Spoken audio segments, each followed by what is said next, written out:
Yes, so hi everyone and a warm welcome to our channel. I hope you are doing well. Studies and preparations are going on. CA final IDT का जो mock test number 2 है, one already video बन चुका है. Mock test number 2 हम इसमें discuss कर रहे हैं. This was held around 2 days back on 11th of April. ठीक है. इसका जो पीडीएफ है मैं टेलीग्राम पे डाल दूंगा. तो टेलीग्राम पे बहुत सारे जीएसटी के एमसीक्यूज भी हमारे कवर हो चुके हैं. बहुत सारे नहीं, entire GST MCQs have been covered. Plus वहाँ पे अपडेट्स होते हैं डिस्कशन ग्रुप पे, तो ensure you are joining that. It is beneficial for you only. And secondly, अगर जेन्युइनली कंटेंट अच्छा लग रहा है and if you are new to the channel या फिर सब्सक्राइब नहीं किया, तो ensure you are doing that because it helps me to reach more students and it helps you to stay updated with the channel. ठीक है. मैं इसके जो आज एमसीक्यूज देख रहा था, मैंने टेलीग्राम पे भी ये चीज पोस्ट करी थी कि काफ़ी सारी चीज़ें इसमें से ऑलरेडी हमने कवर करी है. अभी नहीं, पहले ही हमारे एमसीक्यूज में कवर करी है हमने हमारे वीडियोस के अंदर. खासकर एक क्वेश्चन नंबर 1 जो मैंने आपको बताया था, स्ट्रीम क्या था, हमने एक live lecture for liability computation, तो वहाँ पे भी ये चीज़ें कवर हुई थी. The intention to tell you this is not about boosting. It's ऐसा नहीं कह रहा मैं ये किया मैंने वो किया. It's just in a manner कि यार जेन्युइनली अच्छा लग रहा है कि now whatever we are covering, the way we are covering, it will be beneficial for you. ठीक है. तो अगर आपका आईडीटी का, मेरे एक बार रिसोर्सेज जरूर चेक कर लेना, आपका काम आसान हो जाएगा for this subject. You can easily target 70+. क्या होता है ना, कभी कभार आईडीटी की वजह से आपका ग्रुप का स्कोर भी बच सकता है. Okay, so it will help you to create that spike in the score. Okay, तो इस वाले डिस्कशन को स्टार्ट करते हैं. एमटीबी नंबर 2 को एमसीक्यू सारे कवर करेंगे, सारे क्वेश्चंस को डिस्कस करेंगे. मैं बता दूंगा इसमें क्या है, क्या नहीं है, क्या मुश्किल है, क्या गलतियां हो सकती है. All the tricky points I will cover. ठीक है ना. चलो आ जाओ फटाफट से. तो सबसे पहले केस बेस्ड सिनेरियोज. इसके अंदर सर क्या कोई गलतियां है क्या? 2 गलतियां मुझे लगी, वो मैं आपके साथ डिस्कस करूंगा. आपको लगता है कि नहीं सर इसमें ऐसा होना चाहिए था, तो आप मुझे कमेंट करके बताना. पिछली बार भी हमने एमटीपी 1 में एक क्वेश्चन को डिस्कस किया था, in which I told you that I do not agree with the solution. ICR ने वो पीडीएफ चेंज कर दिया था और उसको करेक्ट कर दिया था. It was the question with respect to the rejection of the refund claim and recredit of the ledger. तो वो आप चेक करना, वो हो गया था करेक्ट. सो इसके अंदर भी आई विल डिस्कस. चलो आ जाओ. कैलकुलेटर रेडी रखना. क्या हो गया इसको? हाँ, चलो आ जाओ. कैलकुलेटर रेडी रखना. केस बेस्ड में हमें कैलकुलेशंस करनी पड़ेंगी. जब आप एमसीक्यू को रीड करोगे तो सबसे पहले सिर्फ एक स्ट्रक्चर देखते जाना. आपको डिटेल में अभी एनालिसिस नहीं करना है बिकॉज क्वेश्चन एग्जैक्ट देखने के बाद we again have to read that particular fact. आ जाओ. Mr. Samrat, proprietor of Corporate Link Enterprises, is engaged in the trading of stationery items in stationery store located in Kolkata. ठीक है जी. The said store is on lease from Kolkata Municipal Corporation. तो यहाँ पे कहीं ना कहीं RCM का provision आ सकता है क्योंकि ये केएमसी है. देखते अगर ये रजिस्टर्ड है या नहीं है. During the previous financial year turnover of this corporate link enterprises for 14 lakh. अच्छा, तो ये हमारा लिमिट को क्रॉस नहीं कर रहा है, 20 लाख की लिमिट को क्रॉस नहीं कर रहा है, 2040 की लिमिट को. देखेंगे अभी इसका और क्या बिजनेस है. Mr. Samrat supplies goods within the state of West Bengal only, but purchases stationery items mostly from Delhi and Mumbai. तो बाहर से परचेस करता है, लेकिन इसका जो सेल है वो इंट्रा ही है. Okay, he owns a duplex house in New Town, Kolkata. He stays on the ground floor and has let out the first floor to an employee of IDICI Bank registered in Delhi for residential purposes. Rent is paid by IDICI Bank. Rent कौन पे कर रहा है? Bank पे कर रहा है. इसका मतलब रेसिपिएंट कौन है? बैंक है. Because the person liable to pay the consideration is the recipient. तो यहाँ पे आपको थोड़ा सा वो रेंट वाला जीएसटी शॉर्ट डाला है रेंट का, प्लीज चेक कर लेना. ये सब चीजें उसके अंदर ऑलरेडी कवर्ड है. जीएसटी शॉर्ट सारे चेक कर लेना. During the financial year 24-25 he applied for GST registration on voluntary basis on 2nd April and registration was granted with effect from 9th April. ठीक है, तो ये वॉलेंट्री बेसिस पे गया क्योंकि इसका टर्नओवर लिमिट से तो क्रॉस कर नहीं रहा है. ये एक्सक्लूसिव गुड्स में भी डील कर रहा है, ये विद इन द स्टेट भी है, तो ये 40 लाख के ऊपर भी नहीं है इसका टर्नओवर. तो he is not liable for registration under section number 22. But यहाँ पे उसने वॉलेंटरी बेसिस पे रजिस्ट्रेशन लिया है. जब आप वॉलेंटरी बेसिस पे रजिस्ट्रेशन लेते हो, आपको स्पेशल आईटीसी दिमाग में आ जाना चाहिए सेक्शन नंबर 18 के हिसाब से. और वो सेक्शन नंबर 18 की कट ऑफ डेट क्या बनेगी? 2 अप्रैल के हिसाब से बनेगी या 9 अप्रैल? 9 अप्रैल से एक दिन पहले 8 अप्रैल. आगे देखो, डिटेल्स ऑफ स्टॉक पोजीशन दे दिया उन्होंने. स्टॉक पोजीशन ये एग्जिस्टिंग आईटीसी की बात कर रहा है. Stock position is as under for the current financial year. Second का भी दिया है और 8 का भी दिया है. देखो, सेकंड का दिया है इसी दिन का. कम से कम अगर आईसीआई को कंफ्यूज ही करना था तो 1 का दे देते. चलो कोई बात नहीं, हमें तो पता है कि हमें सर 8 अप्रैल का लेना है. Corporate stationery purchase, books, periodical, ठीक है, ये जो भी आइटम्स है ये इसने परचेस करे हुए हैं. स्टॉक पोजीशन है ये. ठीक है. Details of transaction during the current financial year. They have broken the period into 1st April to 8th April and 9th April to 31st March. तो ये वाला जो आपका पीरियड है ये प्री रजिस्ट्रेशन है और ये पोस्ट रजिस्ट्रेशन है. ओके, क्योंकि 9 अप्रैल से मैं वॉलेंटरी बेसिस में आया हूं। तो ये थोड़ा सा स्ट्रक्चर बस आप देखते जाओ, फिर जो सवाल मुझे पूछेगा मुझे एक बार दोबारा उसको एनालाइज करना ही पड़ेगा। अब इन्होंने सारे आइटम्स एक साथ दे दिए, sale legal fees. Okay, so these consist of purchase plus sales both inward as well as outward. Mr. Samrat went to Mumbai, Maharashtra for business meeting in Feb 25 and stayed in hotel Blue Pines for a week. Hotel charge 1 lakh for the stay. मुझे आगे पढ़ने की भी जरूरत नहीं है, मुझे पता है सवाल घूम फिर के ऐसी जगह पे एक ही चीज पूछता है कि भाई होटल स्टे के ऊपर आईटीसी मिलेगा या नहीं मिलेगा। नहीं मिलता है। अगर मैं दूसरे स्टेट का हूं तो नहीं मिलता, क्योंकि जो होटल स्टे में जो आपका नेचर ऑफ ट्रांजैक्शन बनता है वो बनता है इंट्रा। क्यों इंट्रा बनता है? लोकेशन ऑफ सप्लायर उसी स्टेट में है और जो प्लेस ऑफ सप्लाई बनता है सेक्शन नंबर 12 सब सेक्शन 3 के हिसाब से वो वही स्टेट बन जाता है, और मैं किसी और स्टेट का होता हूँ तो मुझे उसमें इंट्रा का I do not get the credit. Again covered in our MCQs also. चलो आओ, अब ये क्या पूछ रहा है अगला, all the amounts given are exclusive of GST wherever applicable. ये बहुत इंपॉर्टेंट है, हमेशा देखना कि मेरे इंक्लूसिव है एक्सक्लूसिव है, unless otherwise provided. Assume there is no other inward outward transaction. Intra का जो रेट है वो है 6 और इंटर का है 12%। सीधा क्वेश्चन स्टार्ट करते हैं। The value of outward supply tax on which the GST is payable. अब देखो उन्होंने वर्ड कैसे यूज किया, tax on which GST is payable. तो भाई मुझे जीएसटी निकालना है या सप्लाई निकालना है? सप्लाई निकालना है, क्योंकि ये उन्होंने वर्ड थोड़ा सा गलत यूज किया है, but yes I will focus on this, on which GST is payable. और जो अमाउंट्स है वो भी आपको दिख जाएंगे, ये सप्लाई के ही अमाउंट्स है, ठीक है, ये टैक्स के अमाउंट्स नहीं है। चलो अब मुझे क्या पूछा है, आउटवर्ड सप्लाई। तो मैंने जो सप्लाई करी है जिसके ऊपर GST is payable by mister Samrat, मतलब they are asking forward charge mechanism for the financial year 24-25। तो पूरे साल में मेरा आउटवर्ड सप्लाई जिसके ऊपर फॉरवर्ड चार्ज मैकेनिज्म लग रहा है, तो you have to pay attention कि मेरा पूछ रहे हैं, ग्रॉस लायबिलिटी पूछ रहे हैं, आरसीएम पूछ रहे हैं, everything you have to pay attention. चलो तो हम निकाल लेते हैं। इस पूरे साल में मुझे एक बात बताओ, क्या मैं ये वाला पीरियड को कंसिडर करूंगा? नहीं, क्योंकि इसके अंदर तो मैं जीएसटी में ही नहीं था। तो जीएसटी में ही नहीं था तो वो वैल्यू ऑफ सप्लाई जिसके ऊपर जीएसटी लगना है वो इसके अंदर कैसे आएगा? आपको इस पे ध्यान देना है। And only on outward supply. Sale of office infra items क्या आप इंक्लूड करोगे? बिल्कुल इंक्लूड करोगे, 84 ऐड करो। Sale of office stationery items to unregistered person. Confuse नहीं होना है, मैं अनरजिस्टर्ड को सेल करूं या रजिस्टर्ड को सेल करूं, मेरे लिए तो outward supply part of the on which I have to pay GST वो तो रहेगा ही ना। अगर मैं परचेस करता हूं अनरजिस्टर्ड से तो फिर मुझे उसके ऊपर आईटीसी नहीं मिलता है, मतलब रजिस्टर्ड अनरजिस्टर्ड में कंफ्यूज मत होना। जब मैं सेल कर रहा हूं तो मेरे को इसके ऊपर भी जीएसटी पे करना है, ऐड करो 14। उसके बाद लीगल फीस, ये मेरा इनवर्ड सप्लाई है, एनालाइज मत करो।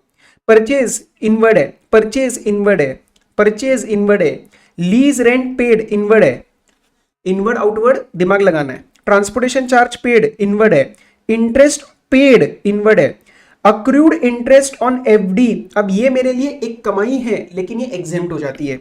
और रेंट रिसीव्ड फ्रॉम आईडीआईसीआई बैंक। अब जरा रेंट के ऊपर थोड़ा सा ध्यान देंगे, आओ रेंट के ऊपर ध्यान दो। याद करो एंट्री नंबर 12 एग्जेम्पशन के अंदर, what is this, let's read.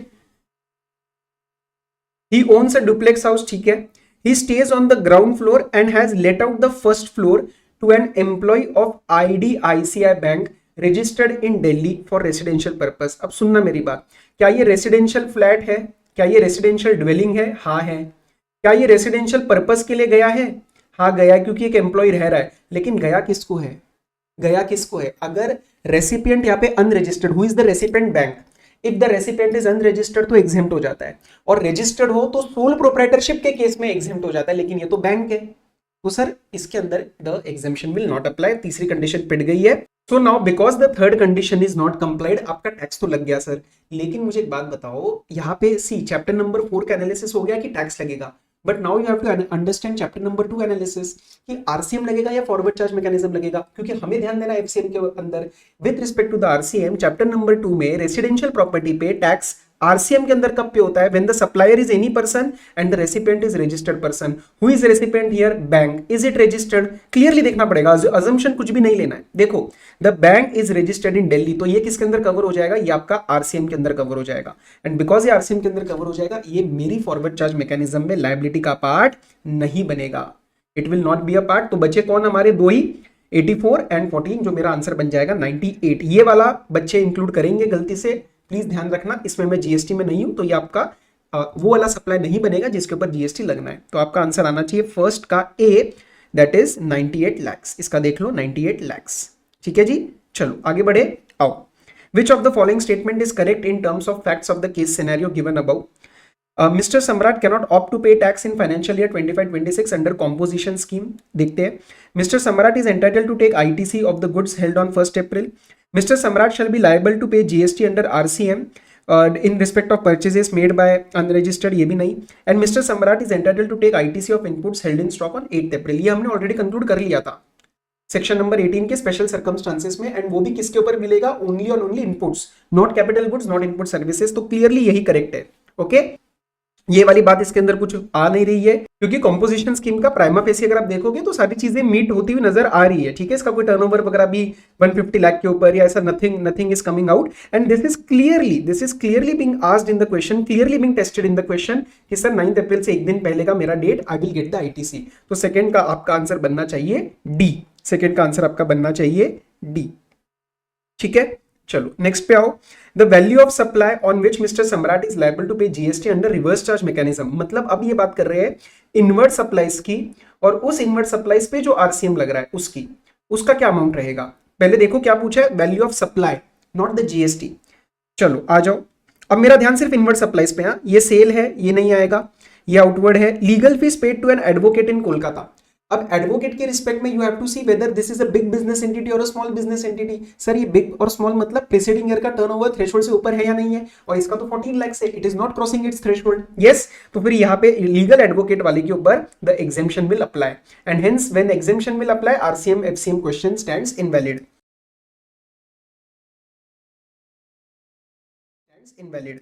चलो आगे आओ। Next, purchase of stationery items, इसमें कोई आरसीएम नहीं है। फर्नीचर पे कोई आरसीएम नहीं है, स्टेशनरी आइटम्स पे कोई आरसीएम नहीं है। 1.2 यस, इसके ऊपर आरसीएम लगेगा। Lease rent of the stationery store paid to the Kolkata municipal corporation. Kolkata municipal corporation, जब सरकार आपको रेंटिंग ऑफ इमेबल प्रॉपर्टी देती है, एंड अगर आप रजिस्टर्ड हो, बढ़िया छोटी बिजनेस एंटिटी नहीं, अगर आप स्पेसिफिकली रजिस्टर्ड हो तो फिर आपका आरसीएम के अंदर लग जाता है। तो पहला अमाउंट आएगा आपका 1,20,000 जो कि अंडर आरसीएम जाएगा। फिर transportation charges paid to Gati transporters a GTA who has not exercise the option to pay itself. अगर उसने फॉरवर्ड चार्ज मैकेनिज्म में नहीं गया, एंड अगर वो जीटीए है, in general the service of transportation of goods by road is exempt, but in case of GTA it is an exception. तो यहाँ पे आपका अमाउंट चला जाएगा अंडर रिवर्स चार्ज मैकेनिज्म। कौन सा वाला? 1.5 लाख वाला। क्यों? क्योंकि सर आरसीएम कब लगता है? When you are a specified recipient. Specified recipient मतलब you are registered, one of the specified recipient की list again covered in our GST short on GTA. आपको लगेगा सर बार बार क्यों बोल रहे हैं, मुझे बस अंदर से लग रहा है कि बस तुम देख लो, ऐसा ना हो कि सर चैनल पे है कुछ और पेपर में आ रहा है और आपको पता ही नहीं है। ठीक है, तो वो बहुत बुरा लगेगा मुझे, इसलिए बार बार कह रहा हूँ। सो जब वो रजिस्टर्ड है तब वो आरसीएम के अंदर कवर होगा। If the person is unregistered, तो and if it is not a company, factory, cooperative society, तो जीटीए की सर्विस एग्जेम्प्ट हो जाती है। समझे? तो ये वाला अमाउंट नहीं लेना है आपको, 1,50,000 आपको ऐड करना पड़ेगा, ये आपका ऐड हो जाएगा। उसके बाद और तो कुछ इसके अंदर आ नहीं रहा है, ये वाले का भी कुछ नहीं आएगा। तो 2,70,000 आपका आंसर आना चाहिए, थर्ड का डी आना चाहिए, थर्ड का आपका आना चाहिए डी। ठीक है, थर्ड का D. So this is also done. Okay, चलो फिर आगे आओ। Which of the following inward supply is not subject to payment of tax under RCM? Shop rent paid under KMC is covered under RCM. उन्होंने पूछा है not। Question को ढंग से रीड करना, जल्दबाजी में गलती नहीं चाहिए। Legal fee paid to an advocate is exempt. जो एग्जेम्प्ट है वो आरसीएम के अंदर नहीं है, जो एग्जेम्प्ट है वो आरसीएम के अंदर नहीं है, तो एक तो आंसर आएगा 2। Purchase of stationery items from unregistered person. अब अनरजिस्टर्ड से अगर मैं कुछ खरीदता हूं तो वो मुझे कुछ टैक्स तो लगाने नहीं वाला है। यस, तो ऑब्वियसली वो भी आरसीएम के अंदर नहीं जाएगा। एंड ट्रांसपोर्टेशन चार्जेस, वो तो यस उस पर आरसीएम लगा था, उस पर रिवर्स चार्ज मैकेनिज्म लगा था, तो आंसर आना चाहिए 2 और 3, 2 और 3। तो इसका बनना चाहिए सी, इसका बनना चाहिए सी, 2 एंड 3। आरसीएम में नहीं, मतलब the reason of not coming into RCM can be anything. May be वहां पे टैक्स ही नहीं लग रहा है, मे बी वहां पे एग्जेम्पशन है, कुछ भी हो, मुझे नहीं फर्क पड़ता। यस, चलो आईटीसी ऑन होटल, ये हम बहुत बारी कर चुके हैं, बहुत सारे सवालों में कर चुके हैं, एमसीक्यूज में कर चुके हैं, और ये हॉट्स में भी हम उठाएंगे। क्वेश्चन नंबर 1 में भी पिक किया था दैट इसमें आईटीसी नहीं मिलता। क्यों? क्योंकि मैं हूं कोलकाता का और ये ट्रांजैक्शन है महाराष्ट्र की इंट्रा होटल की, तो यहाँ इसका आईटीसी मुझे नहीं दिया जाता। तो आंसर 5th का बनेगा आपका डी, 5th का बनेगा आपका डी। ठीक है, this is done. Can I move to next? आ जाओ फटाफट से। Mr. Anshul registered under GST is a practicing chartered accountant supplying services in the field of audit and assurance. अपनी बिरादरी का आदमी है भाई, चार्टर्ड अकाउंटेंट है। His earnings during the current financial year are as follows. Income from audit and assurance is 1 crore 86 lakh. Income from acting as examiner from ICI and ICSI not on their rules in the month of June is 2,50,000. मैं आपको इसका छोटा सा analysis फटाफट से बता देता हूँ. ICI, ICSI क्या हमारे एग्जामिशन के लिए एजुकेशनल इंस्टीट्यूशंस है? बिल्कुल है. इनका curriculum recognize by Indian law है, बल्कि इनका खुद का एक्ट्स के अंदर ही ये सब काम होता है. ओके, उसके बाद क्या बोल रहे हैं ये? Not on their rules. Not on their rules मतलब अगर ये रोल पे होते तो शेड्यूल नंबर 3 लग जाता. शेड्यूल नंबर 3 में पैराग्राफ नंबर 1 में ये सप्लाई नहीं बनती, तो यहाँ पे हम एग्जेम्पशन क्लेम करेंगे कि सप्लाई तो बन रही थी लेकिन ये एग्जाम सप्लाई में चली जाएगी. ठीक है, एक चीज का ध्यान रखना, अगर कोई चीज सप्लाई नहीं है वो कभी भी एग्जाम सप्लाई नहीं मानी जाएगी. तो ये सप्लाई तो बनी बट ये एग्जाम सप्लाई के अंदर कवर कर ली जाएगी. तो 2,50,000. अब सर ये एग्जाम क्यों आप बोल रहे हो? This is an inward supply for education institution. By और टू हमेशा ध्यान रखना, एजुकेशन इंस्टीट्यूशन जो सर्विसेज दे रहा है वो 2 एग्जाम होती है, student faculty staff and entrance exam. And जो सर्विसेज ले रहा है मतलब if someone is giving services to an education institution, उसमें से एक जो सर्विस होती है विद रिस्पेक्ट टू एग्जामिनेशन, चाहे आप एग्जाम कंडक्ट करवाने के लिए अपनी प्रॉपर्टी रेंट पे दो, चाहे आप इन्विजिलेटर बन जाओ, चाहे एग्जामिनर बन जाओ, चाहे पेपर सेटिंग की सर्विस दो, वो सारी एग्जाम्प्ट होती है for all the 3 types of education institutions. ये recognise by law, Indian law वाले schools as well as the vocational training. तो ये आपका एग्जाम्प्ट हो जाएगा. यस, ये आपका एग्जाम्प्ट हो गया. Further in the month of April mister Anshul purchase 10 computers at a price of 25,000 each for his office as new staff has been recruited by HR team and had availed and utilized the ITC. तो उसने ये ITC लिया, basically he purchase the computers जिसके ऊपर उसने ITC लिया. ठीक है, कोई दिक्कत नहीं है यहाँ तक. On 31st of October, out of these 10, he donated 2 computers to a blind school within the state. Open market value of each of these computers on 31st October is 10,000. थोड़ा सा ध्यान से पढ़ना है. शेड्यूल नंबर 1 क्या इसके अंदर लगेगा? बिल्कुल लगेगा. पैराग्राफ नंबर 1 में आपने इसका परमानेंट डिस्पोजल कर दिया है जिसका आईटीसी लिया था, जो कि गलत है, तो ये सप्लाई बन जाएगा, ये डीम सप्लाई बन जाएगा. विदाउट कंसिडरेशन भी this will be considered. This donation is without consideration, so still it will be considered as a supply. अब ये सप्लाई बन गया. ओके, अब सर इसका ओपन मार्केट वैल्यू आपको पिक करना पड़ेगा. यस, सो विदाउट कंसिडरेशन अगर आप कोई भी चीज देते हो तो आपके वैल्यूएशन रूल्स के किन हो जाएंगे, और स्टेप नंबर 1 में रूल 27 में you will pick the open market value. अब बस यहाँ पे एक वर्ड में गलती नहीं करनी, ईच लिखा है तो आपको ये 20,000 लेना है. कई बच्चे जल्दबाजी में 10,000 लेंगे और सिली मिस्टेक करेंगे, वो नहीं करनी है. चलो आगे आओ फिर. Mr. Anshul belatedly filed GSTR 3B for the month of December by 5 days. Net tax liability was 180, gross was 2 lakh. बहुत इंपॉर्टेंट बात बता रहा हूं, जब आप रिटर्न लेट फाइल करते हो तो you pay the interest at 18% on net tax liability. But if you file the return timely and you skip to declare one of the supplies, आपने एक ट्रांजेक्शन को डिक्लेयर करना रह गया, वहां पे नेट लाइबिलिटी पे नहीं, वहां पे जो टैक्स है उसी के ऊपर आपको पे करना है. ठीक है, रिटर्न लेट फाइल करना और रिटर्न टाइम पे फाइल करके उसके अंदर एक सप्लाई को ना डिक्लेयर करना, these are 2 separate issues. I hope you are able to get my point. नहीं है तो कमेंट करना, मैं वहां पे दोबारा आपको बता दूंगा. ओके, तो इस पे 18% का नॉर्मल सा इंटरेस्ट आपका लग जाएगा नेट टैक्स लायबिलिटी के ऊपर, इंटू 5/365. एक बार चेक करना कहीं 366 तो नहीं बोला है ना? ठीक है, नहीं बोला है. और इंटू क्या हो जाएगा आपका 18%. तो यहाँ पे तो और कोई डाउट आपका आएगा नहीं. ठीक है जी, चलो. All the amounts are exclusive. Okay, opening balance ITC का नील है मंथली रिटर्न में. ठीक, अब सीधा आ जाओ. Assuming that current financial year is 23-24, Mr. Anshul is required to maintain and retain the books of accounts under the GST law up to what? Section number 36, 72 months from the due date of annual return. Due date क्या बनेगी? 31st December 24, उसके आगे 25, 26, 27, 28, 29, 30. तो 31st December 2030 आपका answer बनना चाहिए 6th का B. 6th का बी. आगे आओ. Aggregate turnover for the current financial year. Aggregate turnover में दबादब सब कुछ ले लो, कोई आपको देखना ही नहीं आगे पीछे. 1 करोड़ 86 लाख लो, ले लिया. उसके बाद 2,50,000 एग्जाम सप्लाई है. क्या is it a part of aggregate turnover? बिल्कुल है, बिल्कुल है. Again covered in the GST shorts. तो इसके अंदर ऐड करो 2,50,000 को. उसके बाद रेंटल इनकम है प्रॉपर्टी से, क्या ये पार्ट बनेगा? हाँ, ये भी पार्ट बनेगा. ये अभी हमने एनालाइज नहीं किया कुछ, बट ठीक है, ये भी बनेगा प्रॉपर 13,90,000. उसके बाद ये जो सप्लाई बनी, क्या ये बनेगा? ये भी बनेगा. 20,000 ऐड करो, आपका आंसर बनना चाहिए 2 करोड़ 2,60,000. 2 करोड़ 2,60,000. लास्ट वाला देखो है इसके अंदर 2 करोड़ 2,60,000. कॉन्फिडेंटली आपको आपका आंसर दिख जाए तो टिक करो और आगे बढ़ो. एक क्वेश्चन को बार बार रीचेक मत करना. 7th का आपका डी बनना चाहिए. आ जाओ, 7th का डी बन गया है.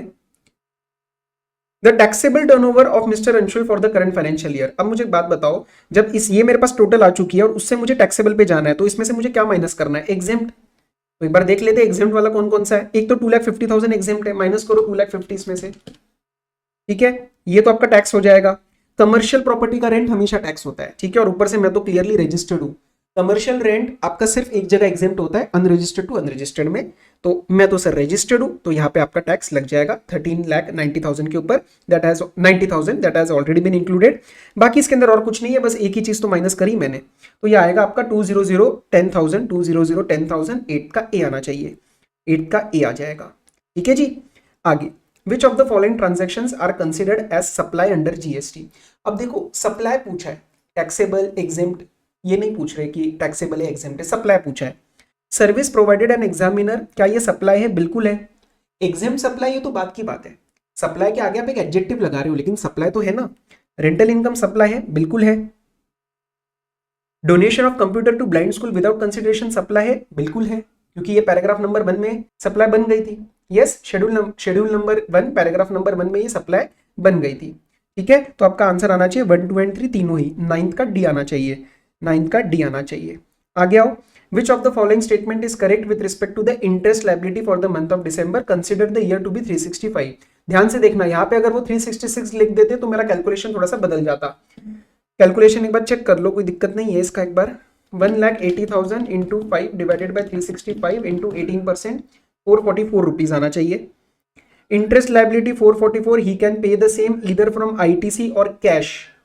इंटरेस्ट का अमाउंट है, आईटीसी सिर्फ टैक्स के लिए यूज होता है, इंटरेस्ट का अमाउंट कैश से पे करना पड़ेगा।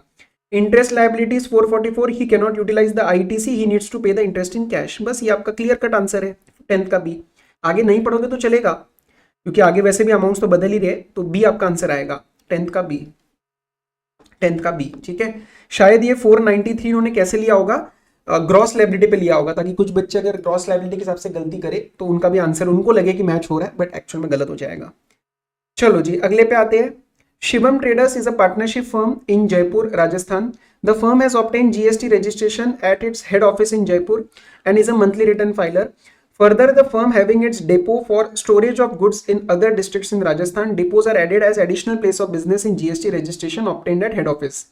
Following details are provided for the month of July. What is the implication of the other depots being added as additional place of business? मतलब वो कह रहे हैं उस स्टेट के अंदर बाकी के ऑफिसेस के लिए मैंने सेपरेट रजिस्ट्रेशन नहीं लिया, उसको मैंने एडिशनल प्लेस ऑफ बिजनेस बोल दिया, तो यहाँ पे कहीं पे भी डिस्टिंक्ट पर्सन 25(4) वगैरह नहीं लगना आपका। यस, चलो। Shivam trader received goods worth 5 lakh for which GST is payable on the reverse charge basis. The goods were received on 25th of July. Supplier issued an invoice dated 24th of July. Payment was debited on 30th of July and due to absence of accountant, the transaction was recorded in the books of accounts on 1st August. क्या मैं इसका एक बार फटाफट से time of supply निकाल लूं? मैं इसका टाइम ऑफ सप्लाई निकाल लूं। गुड्स का केस है तो सेक्शन नंबर 12 लगेगा, आरसीएम का केस है तो सेक्शन नंबर 12 सबसेक्शन 3 लगेगा। उसके अंदर आपको 3 डेट्स देखनी होती है। एक आपके गुड्स की रिसीट की डेट जो कि आपका है 25th ऑफ जुलाई, ठीक है, 25th ऑफ जुलाई। एक आएगी आपकी 31st day from the issue of invoice, तो सप्लायर का इनवॉइस 24 जुलाई को आया है, तो इसके आगे जो भी आपके 31st डे बनेगा, मतलब जुलाई अगस्त में जाएगी डेट। और पेमेंट में आपको देखना है which ever is earlier. Internally payment में आपको 2 डेट कंपेयर करनी है, बुक्स का डेबिट मतलब बुक्स की एंट्री पेमेंट की, या फिर एक्चुअल डेबिट। तो पेमेंट डेबिट हुई है 30th जुलाई को, लेकिन बुक्स में एंट्री चढ़ी है 1 को, तो मैं 30th जुलाई लूंगा, 30th जुलाई। तो इसमें अर्लीस्ट डेट कौन सी आएगी? जून, जुलाई, अगस्त, तो ये मेरी जुलाई वाली डेट आनी चाहिए 25th, तो ये मेरा जुलाई में टाइम ऑफ सप्लाई फिक्स हो जाएगा। यस, क्योंकि वो मेरे से जुलाई का पूछ रहे हैं ना डेटा, तो जुलाई का आना चाहिए। चलो, इसी में एक्चुअली एक आईसीआई के साथ मेरा वेरिएशन आ रहा है आंसर का, मैं आपको अभी दिखाता हूँ।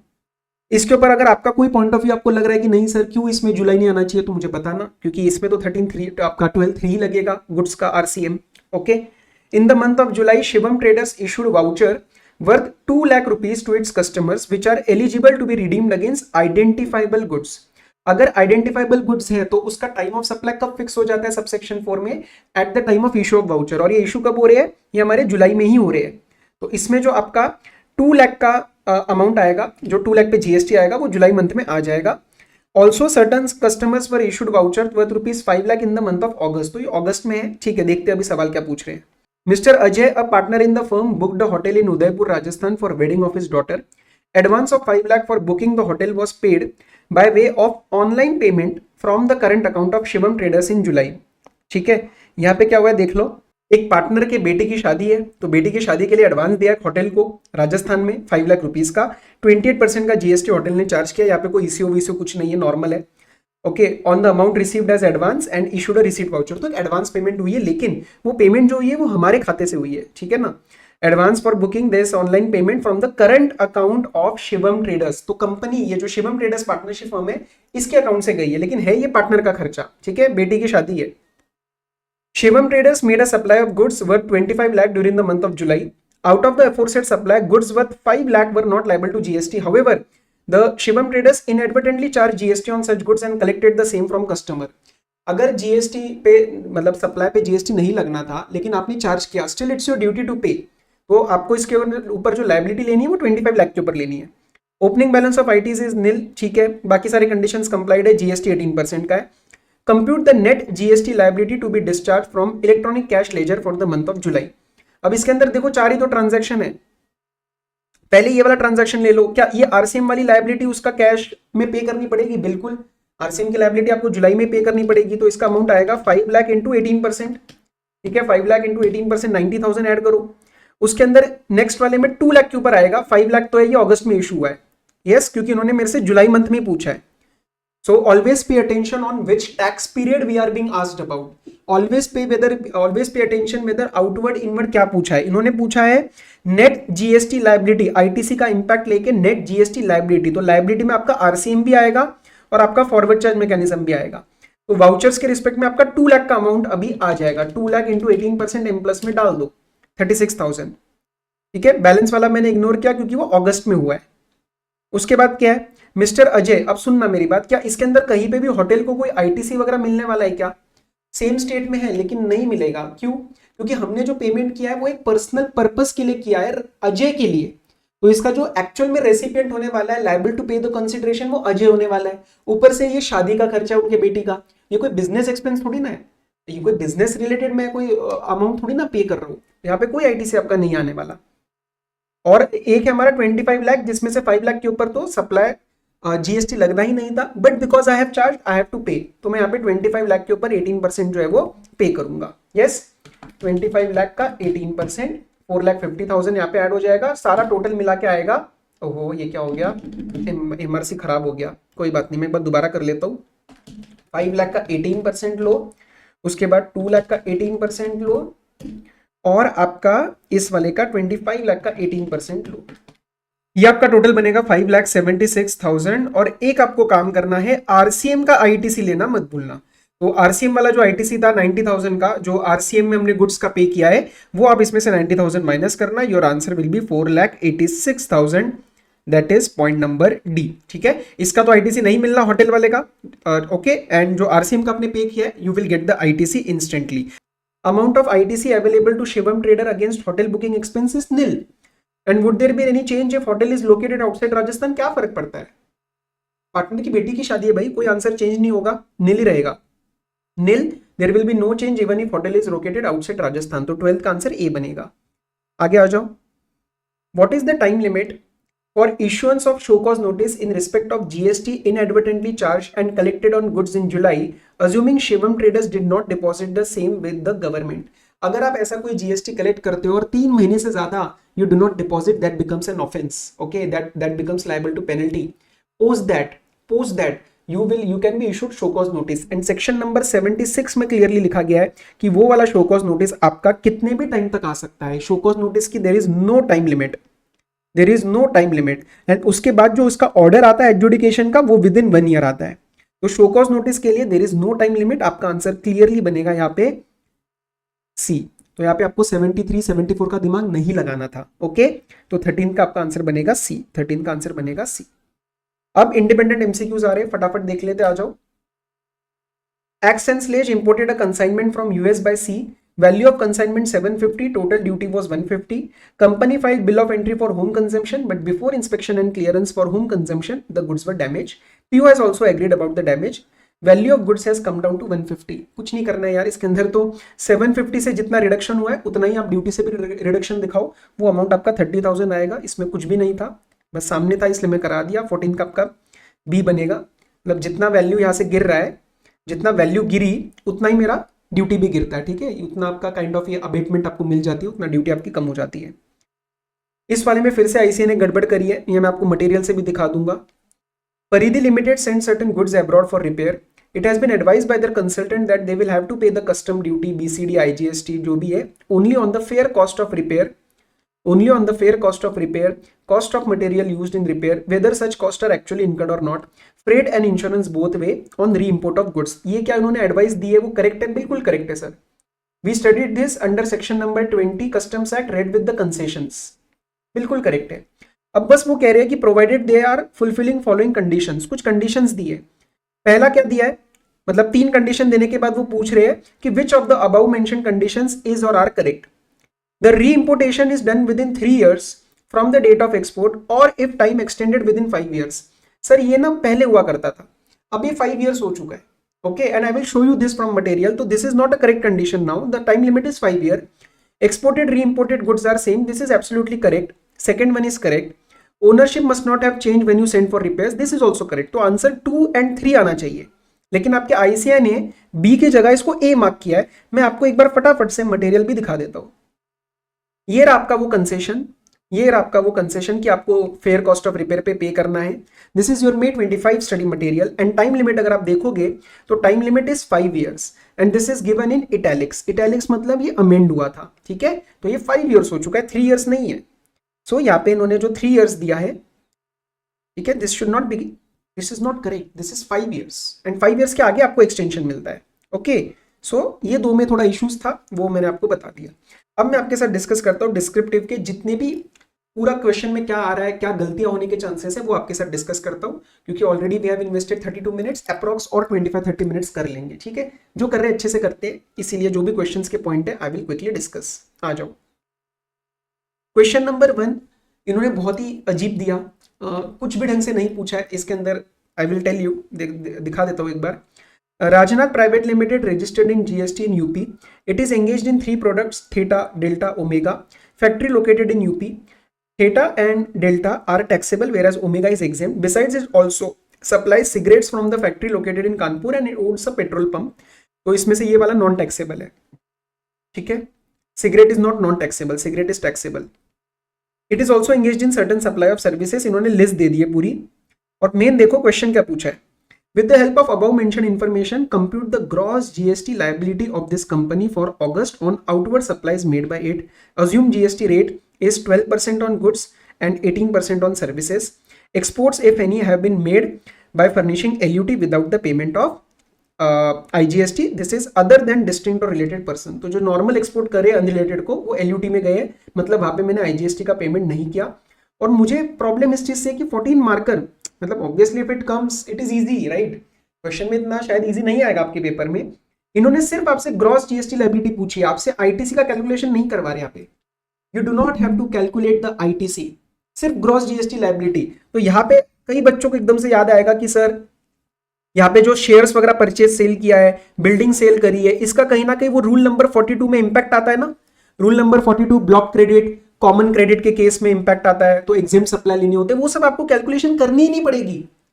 दे are giving you information to may be feel you excited कि अरे हाँ ये सब करना है, लेकिन करना ही नहीं है। सवाल ने सिर्फ लायबिलिटी पूछी है, सवाल ने मेरे से नेट लायबिलिटी नहीं पूछी, ग्रॉस लायबिलिटी पूछी है, वो भी सिर्फ मेरे आउटवर्ड सप्लाईज की, वो भी मेरे आउटवर्ड सप्लाईज की। तो आपको कोई इनवर्ड का आरसीएम भी इग्नोर करना है। This is very important to understand the terms which I had discussed in the question 1 video. Okay? चलो, तो मैं इसके आपको सिर्फ एक बार दिखा देता हूं, इसमें कुछ है नहीं वैसे करने वाला। जो भी 2 टैक्सेबल है उस पर टैक्स लगा देना, यहाँ पे कोई इशू आएगा नहीं। मैं सिर्फ आपको इंपॉर्टेंट वाली एंट्रीज बता देता हूँ। एक्सपोर्ट ऑफ कंसल्टेंसी दिखाया है और बोला है including export made to Nepal based company of ₹5 lakh, payment is received in Indian currency. Export of service की डेफिनेशन होती है section number 2 clause 6 of the CGST act. उसके अंदर वन ऑफ द कंडीशंस होती है that the payment should be received in the convertible foreign exchange except in INR wherever permitted. And guys, Nepal is one of the case जहां पे INR permit किया गया है। Okay, तो यहाँ पे देख के ऐसे मत बोलना कि सर 5 लाख एक्सपोर्ट नहीं है, बिल्कुल एक्सपोर्ट है, उस पर कोई जीएसटी नहीं लगेगा। Building is not under GST, building is not a movable property, और ये कोई अंडर कंस्ट्रक्शन नहीं है। और यहाँ पे उन्होंने जो कंडीशन दी है देखो, entire consideration receive post issuance of the completion certificate, building was occupied thereafter. तो ये शेड्यूल नंबर 2 को जरा आप याद करो, और वहां पे आपको याद आ रहा होगा कि सर ये मेरी कंप्लीटेड बिल्डिंग है, दिस इज नीदर अब ये मेरा सप्लाई ऑफ सर्विस और गुड्स नहीं बनेगा, तो यहाँ पे जीएसटी का इंपैक्ट नहीं आएगा। बाकी इंटरेस्ट तो एग्जेम्प्ट होता है। Sale of shares of public company, इस पे कोई जीएसटी नहीं आएगा। Securities are neither goods not services. चलो, इतना अच्छा फ्लो बन जाता है ना। Supply of cigarettes GST levied at 28%। अभी आपको स्पेसिफिक रेट लेना पड़ेगा, और इसमें लिखा है including the excise duty of 12,50,000। अब सर एक्साइज को इसमें से माइनस करना है क्या? Answer is no. Section number 15 subsection 2 clause number A ने मुझे क्या बोला है? All the taxes, duties, cesses, all those which are not subsumed under GST are covered under the taxable supply. वो टैक्सेबल वैल्यू, वैल्यूएशन का part बनते हैं और उस पर जीएसटी लगता है, तो ये आपको कोई माइनस नहीं करना, इसके ऊपर जीएसटी लगा देना पूरा। पेट्रोल और डीजल पे कोई जीएसटी नहीं आएगा। Amount receive from Devi Prasad private limited of Lucknow Uttar Pradesh, it has sponsored the business exhibition organized in Delhi. अब स्पॉन्सरशिप में amount receive from someone else, मतलब I am the supplier, recipient either body corporate और firm, then RCM applies. तो इस वाले में आपका RCM लग जाएगा, तो ये मेरी लायबिलिटी नहीं है। ठीक है, ये मेरी लायबिलिटी नहीं है। ओके, आउटवर्ड सप्लाईज में ये मेरा लायबिलिटी नहीं आएगा। बस इसमें और कुछ नहीं है, नहीं सॉल्व करो तब भी चल जाएगा, बस मल्टीप्लीकेशन ढंग से करना है कैलकुलेटर पे। Major entries I have discussed. अगला क्या पूछ रहे आओ? Travis, a manufacturer of roofing sheets, is having 1,60,000 as opening balance of ITC. कभी भी लेना मत भूलना पेपर में, ओपनिंग बैलेंस जनरली इग्नोर हो जाता है जल्दबाजी में। आगे क्या है?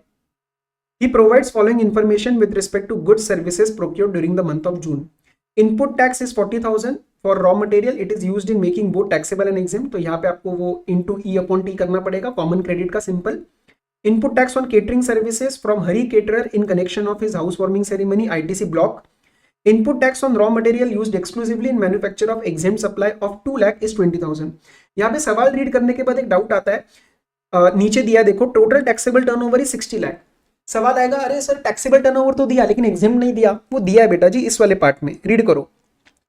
Input tax on raw material used exclusively in manufacture of exempt supply of 2 lakh is 20। तो this 20,000 is that GST which is levied and 2 lakh is the exempt turnover. तो exempt is 2 lakh, taxable is 60। और obviously when something is exclusively for exempt तो इसका ITC आपको नहीं मिलेगा। समझ आ रही है चीजें? Input tax on cosmetic and plastic surgery of manager of the factory is 30,000। इसके ऊपर इन्होंने ऐसा कुछ नहीं बोला कि कोई इंजरी ट्रॉमा, तो वो सब नहीं है, तो इसका आईटीसी आपका ब्लॉक हो जाएगा। इसका भी आईटीसी आपका ब्लॉक हो जाएगा। यस, तो आपको सिर्फ क्या मिलेगा इस वाले पे, वो टर्नओवर का रेशियो लगा देना, मतलब 40,000 इंटू 2 लाख अपॉन 62, क्योंकि ये 60 है और ये 2 है। ठीक है, तो ये जो 2 अपॉन 62 है ये इतना आपका खत्म हो जाएगा, मतलब this is attributable to exempt, so this is ineligible. तो 40,000 into 2, 40,000 into 2 divided by 62, तो 1290 आपको नहीं मिलेगा, बैलेंस आपको मिल जाएगा। ये ब्लॉक हो जाएगा, ये ब्लॉक हो जाएगा और ये भी आपका ब्लॉक हो जाएगा। एक बार आंसर हम चेक कर लेते हैं इसका। 2 का ए पे आओ बस, तो ठीक है, ये देखो 1290 आपका रिवर्सल में जाएगा, मतलब इनएलिजिबल पोर्शन। अब या तो आप नेट आईटीसी ले लो या तो आउटपुट में ऐड कर दो, चलेगा। और बस वही वाला है, बाकी सारे आपके ब्लॉक हो जाएंगे। Yes, done. बाकी इसमें कुछ नहीं है। टैक्सेबल टर्नओवर जो है इसका आपको जीएसटी निकल जाएगा। What are they asking? Compute the ITC credited for the month of June to the electronic credit ledger. अब सुनना मेरी बात ध्यान से, इन्होंने सवाल क्या पूछा है, pay attention please. ITC credited for the month of June to the electronic credit ledger. तो क्रेडिट कौन सा होएगा? क्रेडिट आपका कॉमन क्रेडिट भी होएगा, 40,000 विल ऑल्सो बी क्रेडिटेड, और जो 1290 वाला कैलकुलेशन है उतना बाद में रिवर्स हो जाता है। समझे आप? तो common credit and exclusively available credits are always credited in the electronic credit ledger. Block credits, exclusively not available credits, they are never credited in the electronic credit ledger. और वो पूछ रहे नेट जीएसटी पेबल, तो 60 लाख के ऊपर GST ले लेना। Yes, plus कर देना 1290, माइनस कर देना 40,000। वही क्या होगा मैं आपको एक बार दिखा देता हूं।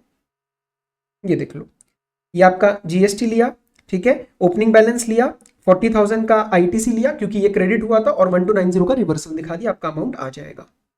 वो सारा इजी है, बस थोड़ी थोड़ी सिली मिस्टेक्स पॉसिबल है, वो हम यहाँ पे डिस्कस कर रहे हैं। SOPN company imported a machine from UK, ये वैल्यूएशन का सवाल है, हमेशा एक आना ही आना है 4 नंबर का, इसमें भी 4 नंबर का ही आया है, तो इसमें कुछ भी नहीं है, nothing new, I will just cover एक दो एंट्रीज। एयर का फ्रेट है तो 20% का लिमिट चेक करना। Engineering design charges whenever they are payable outside India तो ही आपको ऐड करने, यहाँ पे यूके में तो वो ऐड हो जाएंगे। बाकी लाइसेंस भी है, ठीक है, कंडीशन फॉर सेल की तरह है तो it will be included. Material and component supplied in UK by buyer free of cost 20,000, इसको ऐड करना मत भूलना, ये भी आपका ऐड होगा, ये भी आपका ऐड होगा। इसका लॉजिक क्या होता है, क्योंकि सर ये मैंने फ्री में सप्लाई किया इसीलिए उसने मेरे से कम चार्ज किया, तो कहीं ना कहीं वैल्यूएशन अभी कम है तो you have to add. Insurance का अमाउंट दिया है, buying commission is never included, okay, ये हमेशा एक्सक्लूड होनी है। बस इंटर बैंक रेट नहीं लेना होता, सीबीआईसी का रेट लेना होता है। बाकी इन्होंने क्या बोला है देखो, importer charges, importer paid 5,000 towards demurrage charge for delay in clearing the machine from airport, will this be included? Answer is no, this will not be included. Why?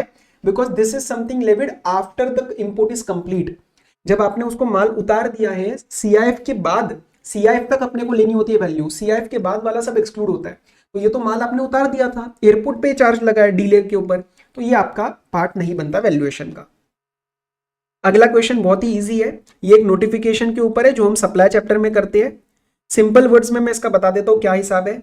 एक हॉस्पिटल है, एक डॉक्टर है, ठीक है, मैं भी क्वेश्चन नहीं read कर रहा क्योंकि बहुत सिंपल है, सबने किया होगा, चाहे मेरे से पढ़ाओ किसी और से पढ़ाओ, एवरीवन नोज दिस आंसर, पर मैं एक बार रिकैप करा देता हूँ। और एक डॉक्टर है, ये एक पेशेंट है, ठीक है, ये डॉक्टर हॉस्पिटल के पेरोल पे नहीं होता है, ठीक है, इनके बीच में एक एग्रीमेंट होता है कंसल्टिंग का, तो ये यहाँ पे आते हैं, पेशेंट हॉस्पिटल में आएंगे, डॉक्टर साहब इनको ट्रीट करेंगे।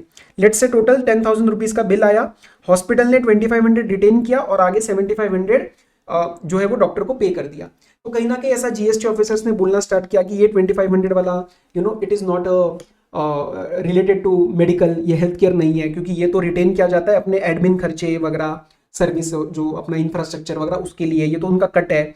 और 7500 भी टैक्सेबल है, क्यों? क्योंकि ये जो है डॉक्टर डायरेक्टली इनके साथ लिंक नहीं है, ये तो इसके थ्रू कर रहा है, मतलब कहीं ना कहीं कुछ क्वेरीज रेज हुई थी, ओके, उसके ऊपर ये नोटिफिकेशन आया था। हमने बोला भैया ये सारा हेल्थ केयर है, दिस इज कंप्लीटली एग्जेम्प्ट, ठीक है। आप यहाँ पे इनका इशू चेक कर सकते हो, दीज डॉक्टर्स एंड हाउएवर ये देखो, the money actually charged by the Mohan Medical Center from the inpatient is higher than consultancy charges paid to the higher doctors। तो वो कह रहे थे 7500 पे कर रहे हो तो फिर 10,000 क्यों चार्ज कर रहे हो?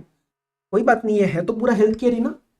See the difference amount written by the hospital, that is retention money, in my example 2500 includes charges for ancillary services such as nursing care, infra, paramedic care।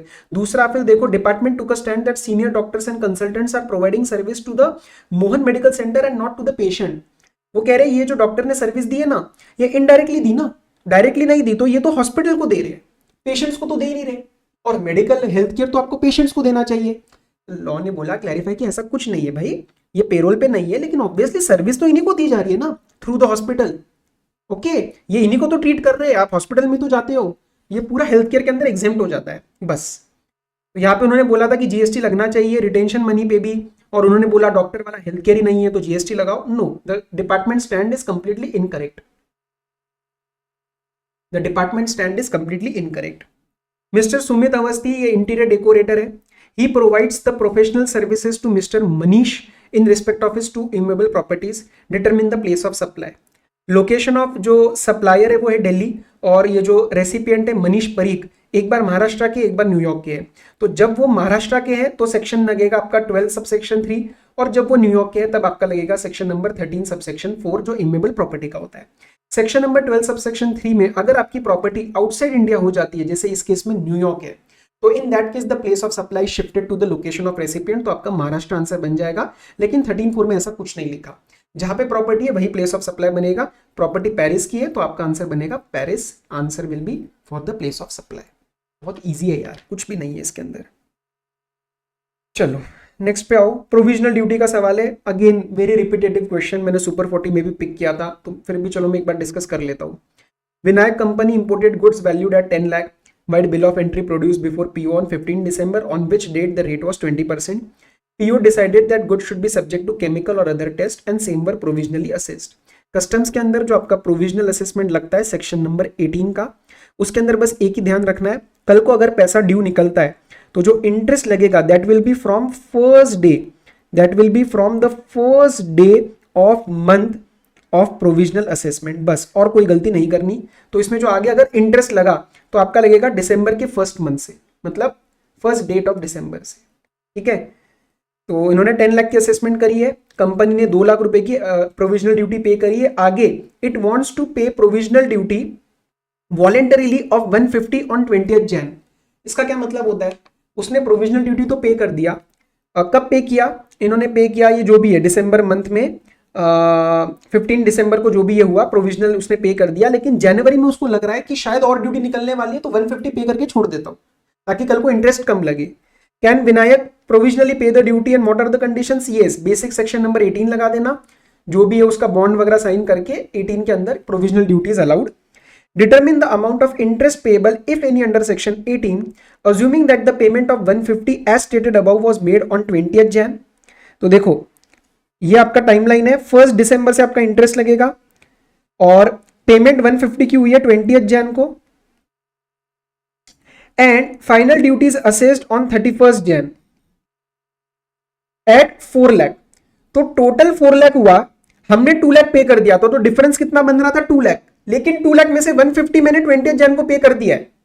This is the final amount, this is not the 4 lakh is not something I need to pay more, 4 lakh is the total, out of which 2 lakh was paid originally, balance 2 lakh में से मैंने यहां पे 150 पे किया और मैंने 50,000 यहां पे किया। बेसिक लॉजिक है यार, 4 लाख मेरा टोटल निकला है, देखो ना, final duty is 4 lakh, balance duty is paid on same day, balance मतलब 50,000, क्योंकि 1,50,000 तो मैंने पे कर दिया था 20th Jan को वॉलंटरीली। तो बस इसमें आपको क्या करना है, कुछ भी नहीं करना है। 150 पे जो इंटरेस्ट लगेगा, 150 पे जो आपका इंटरेस्ट लगेगा वो इस पीरियड के लिए लगेगा, दिसंबर के 31 डेज प्लस जैन के 20, मतलब 51 डेज,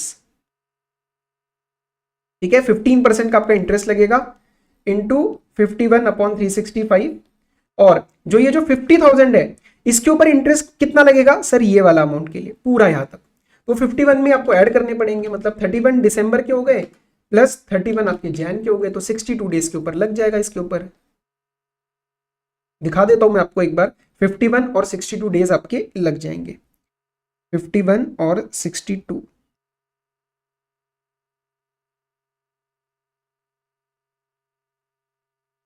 ये देखो 51 और 62, 150 पे 50,000 पे 15% का इंटरेस्ट रेट है, वो गलत मत लेना।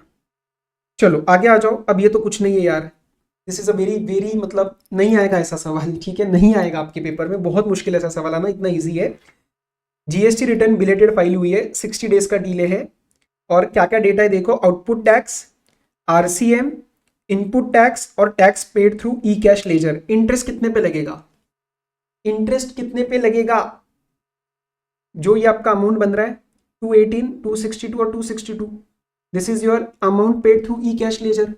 ये कैसे कैलकुलेट हुआ होगा देखो, 450 जो है उसमें से आप 250 माइनस करो, कितना बचा 2 लाख, और आरसीएम का अमाउंट आपको कैश में पे करना होता है तो 2,18,000।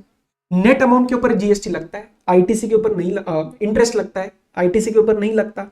Interest is levied on net payment, net liability not gross liability, तो इनके ऊपर आपका जो है इंटरेस्ट लग जाएगा, ठीक है जी, 18% का। और नीचे पूछ रहे what would be your answer if the entire tax has to be paid through e credit ledger except RCM. नहीं बोलते अगर ये लास्ट वाली बात, तब भी मुझे ध्यान रखना है कि जो आरसीएम का अमाउंट होता है वो हमेशा आपको कैश के थ्रू पे करना होता है, you can not use ITC why because it is not your output tax, okay. तो उस केस में आप इस पे निकाल लेना इंटरेस्ट, 18, 32 और 32, क्या करोगे 18 इंटू 18% इंटू 60 अपॉन 365, बस 60 डेज क्लियरली है, मतलब कुछ नहीं सोचना यार इसके अंदर। और यहाँ पे एक्स्ट्रा दिमाग मत लगाना कि आफ्टर 60 डेज तो वो 61 लेना है, क्या नॉर्मल 60 दिया है, 60 के ऊपर इंटरेस्ट लगाओ। अगला सवाल, with the help of following information of Avkash enterprises determine the aggregate turnover for the purpose of registration. आ जाओ, ये कहा कि Rajasthan, sale of diesel on which VAT is levied, क्या ये पार्ट बनेगा टर्नओवर का, बिल्कुल बनेगा, non taxable is a part of aggregate turnover. Supply of goods after completion of job work from the place of Avkash directly by principal by declaring the place of अवकाश as it's additional place of business. तो ये बनेगा aggregate turnover of principal, not me. Principal ने job worker के यहाँ से directly supply मार दी है, तो that is an aggregate turnover of principal. ये भी डिस्कस हुआ था एग्रीगेट टर्नओवर के जीएसटी शॉर्ट में, तो ये मेरा सप्लाई नहीं बनेगा। एक्सपोर्ट ऑफ गुड्स का सप्लाई बनेगा, बनेगा। Supply to additional place of business, in the Rajasthan. एपीओबी अगर आपने डिक्लेयर किया है तो that is not a distinct person. देखो एक स्टेट में 2 ऑफिस है, सेपरेट रजिस्ट्रेशन लूंगा तो डिस्टिंक्ट पर्सन का कंसेप्ट किक इन हो जाएगा, लेकिन अगर वो एडिशनल प्लेस ऑफ बिजनेस की तरह डिक्लेयर हुआ है in my return, then this will not be a distinct person and this will not be a supply. Distinct person होता तो सप्लाई बन जाता शेड्यूल नंबर 1 में, पैराग्राफ नंबर 2 में, यस तो वो सप्लाई बन जाता, यहाँ पे सप्लाई वो नहीं बनेगा। Outward supply of services on which GST is to be paid by recipient under RCM, तो यह तो मेरा ही टर्नओवर ना, this is a part of my aggregate turnover. तो इसमें 3 अमाउंट्स आएंगे आपके, 1, 5, 6 और 1, 7, तो आपका 7 लाख का टोटल टर्नओवर आना चाहिए, 7 लाख का टोटल टर्नओवर आना चाहिए। अब यहाँ पे हालांकि देखो उन्होंने क्या बोला है, जीएसटी एक्सक्लूडिंग ठीक है, you are required to give reasons, ये भी ठीक है। In the answer what they have done, they have analysed the registration requirement also, which I feel is wrong. Why? Because the question has clearly told me only to determine the aggregate turnover. They have not asked me कि registration की requirement क्या है। तो paper में अगर हो सके just to avoid any mismatch with the ICI answer, आप यहाँ पे इसका registration के बारे में भी लिख देना। Although the turnover is not crossing the threshold, लेकिन जब आप interstate supply मार लेते हो, export is an interstate supply, you fall under mandatory registration section 24। तो आप लिख देना कि रजिस्ट्रेशन की रिक्वायरमेंट पड़ जाएगी। पूरा एग्जॉस्टिवली लिखने का टाइम ना मिले तो छोड़ देना, क्योंकि ऐसे सवाल ने पूछा नहीं है मेरे से रजिस्ट्रेशन का, सिर्फ बोला एग्रीगेट टर्नओवर, तो वो मैं निकाल दूंगा अलोंग विद रीजनिंग। और एक एक जो आइटम्स है उसका 5 नंबर का दिया है तो कोई बात नहीं, लेकिन आंसर दिया है तो मैंने आपको थोड़ा सा हिंट दे दिया, एक बार उसको रीड कर लेना कि क्या लिमिट्स वगैरह लगती है। लिमिट्स मतलब गुड्स का कर रहे हो, गुड्स प्लस सर्विसेज कर रहे हो या सिर्फ सर्विसेज कर रहे हो, तो क्या लिमिट्स लगती है वो आपको थोड़ा सा ध्यान देना पड़ेगा, 10, 20, 40 वाला। ओके, और ये कोई स्पेशल स्टेट तो है नहीं, 10 वाला नहीं लगेगा इसके अंदर। चलो, बट मैंडेटरी रजिस्ट्रेशन वाली बात अगर लिखोगे तो इट विल बी गुड इस वाले के लिए, सेक्शन 24। आगे आ जाओ, determine the total duty payable, ये कुछ नहीं है यार, I am not doing this here. Safeguard duty है, there is no nothing to be applied, कोई माइंड नहीं लगाना इसके अंदर, बस 5% एक्सीड कर रहा है मतलब 3% से ज्यादा है तो इसके अंदर सेफगार्ड ड्यूटी लग जाएगी असेसेबल वैल्यू के ऊपर। एंड एक चीज, जब बीसीडी लगाओगे तो उसके ऊपर सेस जो अपना सरचार्ज लगता है, एसडब्ल्यूएस सोशल वेलफेयर सरचार्ज, वो लगाना मत भूलना, क्योंकि एसडब्ल्यूएस के बारे में अलग से बोला नहीं जाएगा, बट भूलना मत। क्वेश्चन नंबर 5 है, I don't even remember how many times I have covered this question, even in super 40, even in different questions, बहुत अलग अलग वीडियोस में हमने कवर किया है। अगर आप कोई भी अमाउंट कलेक्ट करते हो as the GST, I hope you remember this right, collect करके हमने जीएसटी नहीं पे किया, तो उसमें आपको सबसे पहले बात लिखनी है कि अगर आप अमाउंट कलेक्ट करके पे नहीं करते हो तो you are not paying that for more than 3 months in order to be an offense, ठीक है। this is covered under section 132 prosecution criminal proceedings। अब यहाँ पे देखो पहले वाले में 245 कलेक्ट किया है लेकिन डिपॉजिट किया है 241, तो सिर्फ 4 लाख ही रिटेन किया है। तो यहाँ पे सिंस इट इज 4 लाख, तो यहाँ पे आपका कोई अरेस्ट का प्रोविजन नहीं लगने वाला। ओके, अरेस्ट का प्रोविजन नहीं लगेगा, नहीं लगेगा। फॉल्सिफाइड द फाइनेंशियल रिकॉर्ड्स, ये आपका एक अलग ऑफेंस है जिसके अंदर आपको अप टू 6 मंथ्स की जेल, फाइन या फिर बोथ लग जाएगा। अगले वाले में 550 लाख आपने कलेक्ट किया लेकिन डिपॉजिट किया 30, no this is crossing your 2 CR and this 550 minus 30 is 520 lakhs। जब 5 करोड़ से ज्यादा अगर अमाउंट इन्वॉल्व हो तो आपको 5 years की जेल एंड फाइन होने वाला है। प्लीज एंड और ये सब चीजें आपको थोड़ा सा देखनी पड़ेंगी, ये चीज आपको देखनी पड़ेंगी। अगर जरूरत पड़ेगी लगे तो प्लीज इस क्वेश्चन को एक बार रिव्यू कर लेना, क्वेश्चन ऐसा टफ नहीं है। Still I am recalling all the provisions. यहाँ पे जब मैंने बोला फॉल्सिफिकेशन 6 months और फाइन और बोथ, यहाँ पे 5 years एंड फाइन, ठीक है। ओके, और ये पूछ रहे हैं what will be the implication with regard to punishment on prosecution for offences, what would be the position for repeat offences. यहाँ पे एक और चीज, जब आपका ये 5 करोड़ के ऊपर चला जाता है so this will B non bailable, मतलब कॉग्निजेबल। ओके, और रिपीट करोगे अगर ऑफेंस तो रिगार्डलेस ऑफ द अमाउंट, अगर आप ऑफेंस रिपीट करते हो चाहे second, third, fourth, regardless of the amount you will be under the, you can face the charges up to 5 years in jail and fine. And fine कितना लगेगा वो court decide करेगा। Penalty word use नहीं करना है, fine use करना है section 132 में। Don't commit mistakes. वो कह रहा है आप अज्यूम करो कि प्रूव हुआ है, ऑब्वियसली तभी तो मैं आंसर निकालूंगा।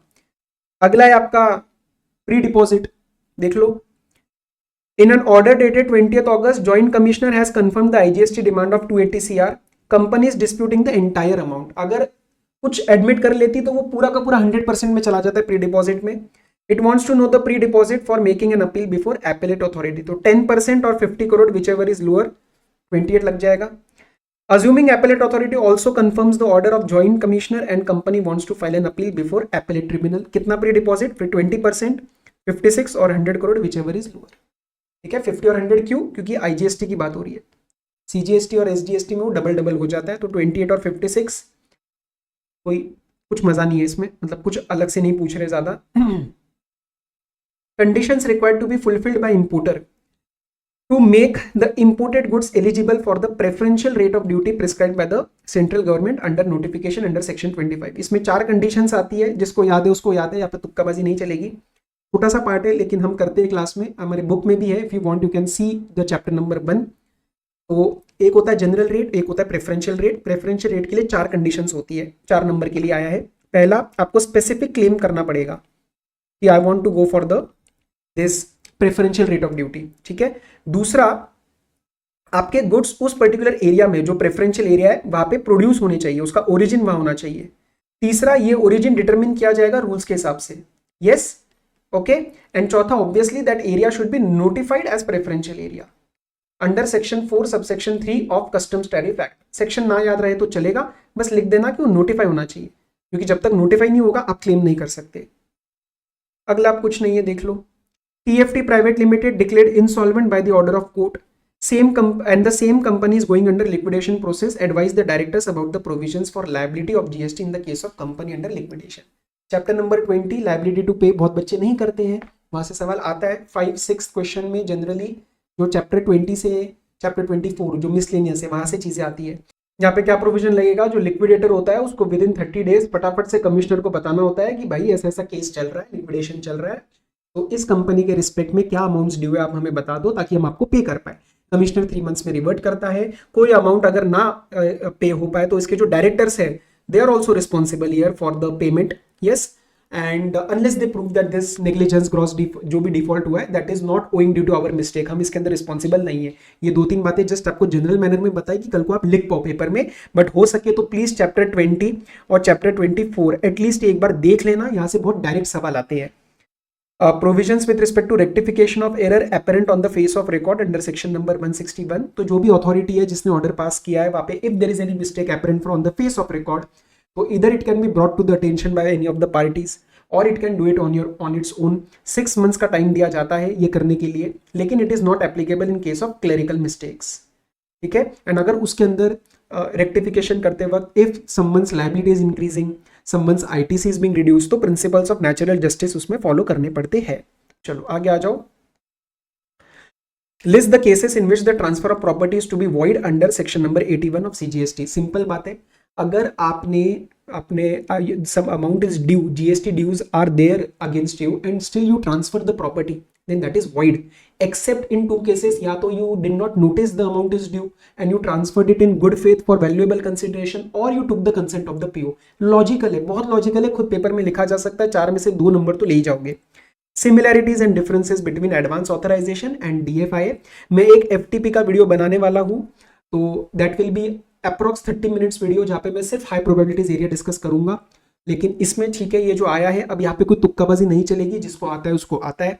तो यहाँ पे कुछ सिमिलैरिटीज होती है, जैसे आपकी अकाउंटिंग फॉर इनपुट्स होता है, then there are certain items which are restricted, prohibited और स्टेट ट्रेडिंग एंटरप्राइजेस के लिए दिए गए हैं। Then it covers reimport, ये सिमिलैरिटीज बता रहा हूँ। Then it covers the concept of reimport of the exported goods, ये उसके बारे में कवर करता है। Then realisation of the proceeds, ये उसके बारे में बात करता है। इन 4-5 में there are certain similarities in both the scheme but there stand certain differences as well. ठीक है, यहाँ पे कुछ डिफरेंसेस भी है, जैसे जो एडवांस ऑथराइजेशन है उसमें वैल्यू एडिशन 15% का होता है, इसके अंदर 20% का होता है। एडवांस ऑथराइजेशन जो है उसमें एक्चुअल यूजर कंडीशन वो हो तब भी कोई प्रॉब्लम नहीं है, लेकिन DFI में आपकी एक्चुअल यूजर कंडीशन नहीं होनी चाहिए, क्योंकि कहीं ना कहीं इसका रीजन क्या होता है, एडवांस ऑथराइजेशन जो होता है it is transferable, not transferable, DFI is transferable. ठीक है, तो ऐसे करके उसके कुछ डिफरेंसेस भी आते हैं, जिसको आता है वो आता है, यहाँ पे आप तुक्का नहीं मार सकते। ठीक है, और क्या था इसके अंदर, जो आपका DFI है इसके अंदर आपका सीऑन होना चाहिए, that is the specified input output norms, लेकिन इसमें ऐसा कुछ नहीं है, आप फिक्स भी करवा सकते हो। एंड यस, ये कुछ आपके दो दो मार्क्स, अगर आप दो दो चीजें भी लिख दोगे तब भी आपको कुछ नंबर मिल जाएंगे, और चार चार लिख दोगे तो और भी बेटर है। यस, सो ठीक है, ये था मेरे साइड से discussion. I took approximately 60 minutes of your time. Paper बहुत ईजी था। एक ऑनेस्ट आपको पॉइंट ऑफ व्यू दूं तो मुझे नहीं लगता इतना ईजी पेपर वो आपसे पूछेंगे। पूछा तो सिली मिस्टेक्स के चक्कर में गलतियां मत करना, और ध्यान रखना सिंपल पेपर आता है तो सबके लिए आता है, उस टाइम अपने को थोड़ा सा और वी हैव टू बकअप कि हाँ सही से सारी चीजें जानी चाहिए, क्योंकि सबके लिए ईजी है। Yes, so this was all from my side. I hope this was useful. All the very best, study well, take care, be safe, bye bye.